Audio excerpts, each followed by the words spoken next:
শাহজালাল বিমানবন্দরে সাকিব আল হাসান সহ সংসদ সদস্য ব্যারিস্টার সৈয়দ সাইদুল হক সুমনকে গ্রেফতার করেছে ডিবি পুলিশ।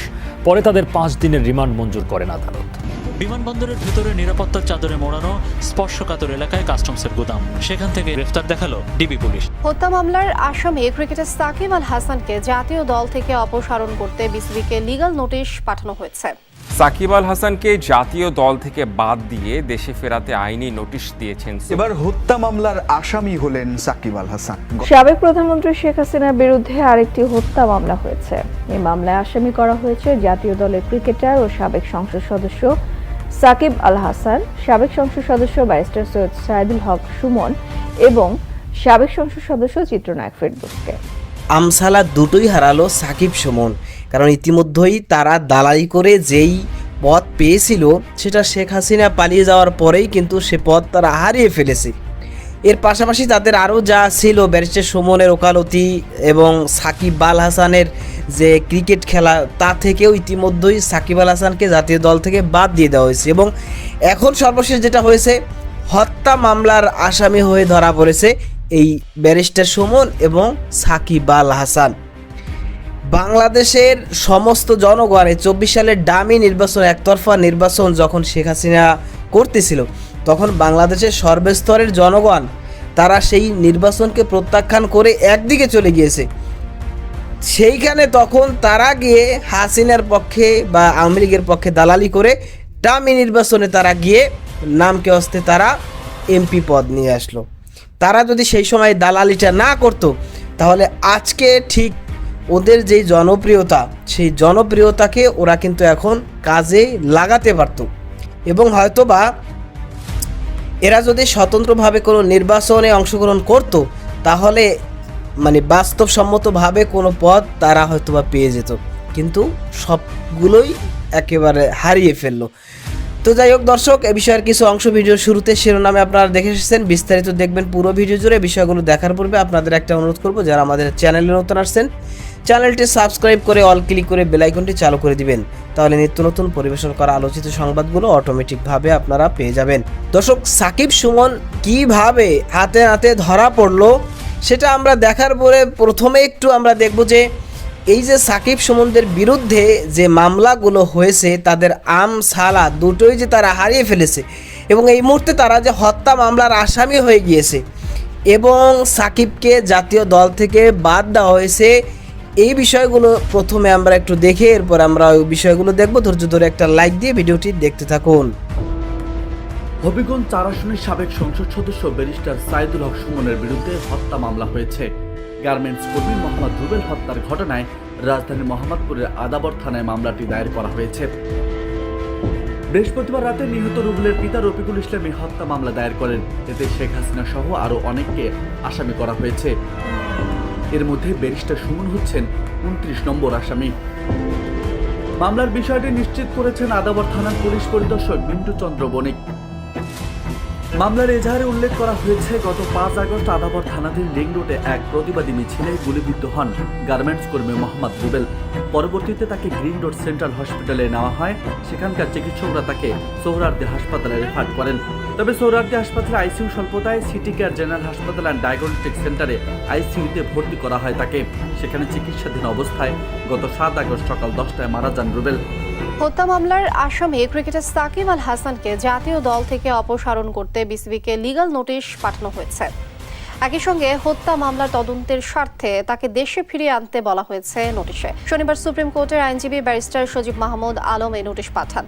এই আইনজীবী বলেন, সাকিব আল হাসানের বিরুদ্ধে যেহেতু ক্রিমিনাল মামলা রেকর্ড হয়েছে, তাই তিনি আইসিসির আইন অনুযায়ী জাতীয় ক্রিকেট দলে থাকতে পারেন না। তাকে ক্রিকেট দল থেকে অবিলম্বে অপসারণ করা প্রয়োজন। এর আগে রাজধানীর মোহাম্মদপুর এলাকায় পোশাক শ্রমিক রুবেল হত্যার ঘটনায় সাবেক সংসদ সদস্য ও ক্রিকেটার সাকিব আল হাসানের বিরুদ্ধে 22 আগস্ট আদাবর থানায় মামলা করা হয়। এবার হত্যা মামলার আসামি হলেন সাকিব আল হাসান। গত 5 আগস্ট গণঅভ্যুত্থানের দিন মোহাম্মদপুরের আদাবরে মিছিলে গুলিবিদ্ধ হন গার্মেন্টস কর্মী রুবেল হোসেন। 2 দিন পর মারা যান তিনি। সেই ঘটনায় তার বাবা রফিকুল ইসলাম বাদী হয়ে বৃহস্পতিবার হত্যা মামলা দায়ের করেন আদাবর থানায়। সাকিব ছাড়াও এই মামলার আসামি করা হয়েছে নাজমুল হাসান পাপন, আব্দুস সালাম মুর্শিদের মতো ক্রীড়া ব্যক্তিত্বকে। কোটা সংস্কার আন্দোলনের শেষ দিন অর্থাৎ গত 5 আগস্ট মোহাম্মদপুরের আদাবরে সরকার পতনের এক দফা দাবির মিছিলে অংশ নেন রুবেল হোসেন নামের এক ব্যক্তি। মিছিল চলাকালীন পোশাক কারখানার কর্মী রুবেল গুলিবিদ্ধ হন। পরে চিকিৎসাধীন অবস্থায় মারা যান 7 আগস্ট। সেই ঘটনায় গতকাল বৃহস্পতিবার নিহত রুবেলের বাবা রফিকুল ইসলাম আদাবর থানায় বাদী হয়ে মামলা করেছেন শেখ হাসিনা সহ 156 ব্যক্তি ও সংগঠন সহ আরও অজ্ঞাতনামা 400 থেকে 500 জন আসামির বিরুদ্ধে।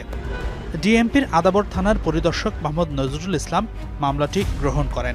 সেখানে 28 নম্বর আসামি হিসেবে উল্লেখ আছে সাকিব আল হাসানের নাম, যেখানে লেখা আছে মোহাম্মদ সাকিব আল হাসান সাবেক সংসদ সদস্য, পিতা মাসরুর রেজা, শাহপাড়া, নতুন বাজার, ডাকঘর, মাগুরা।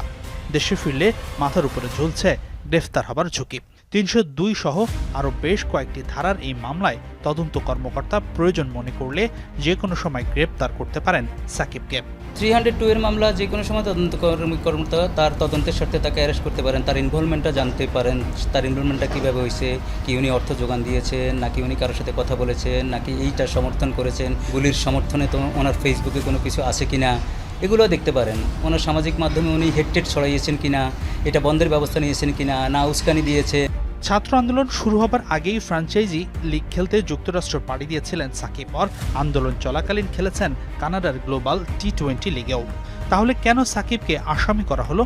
মামলার বাদী রফিকুল ইসলাম জানান, সাকিব আন্দোলন প্রতিহত করার চেষ্টা না করায় তাকেও দোষী ভাবছেন তিনি।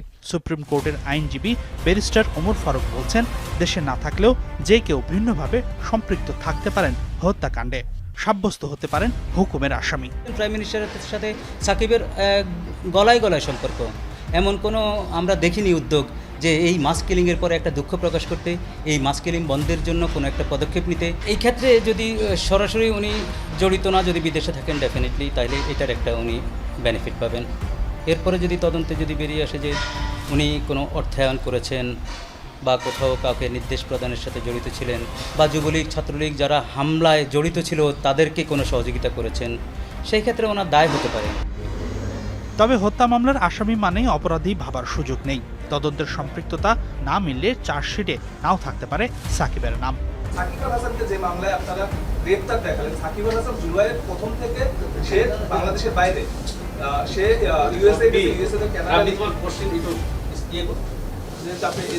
এটি আপনার আমি পয়সা করে আপনাদের কাছে যে কোনো মামলায় বিভিন্ন ধরনের অপরাধী, বিভিন্ন ধরনের তাদের ইনভলভমেন্ট থাকে, তাদের যে প্রিন্সিপাল অফেন্ডার আছে, আবার অ্যাবেটর আছে।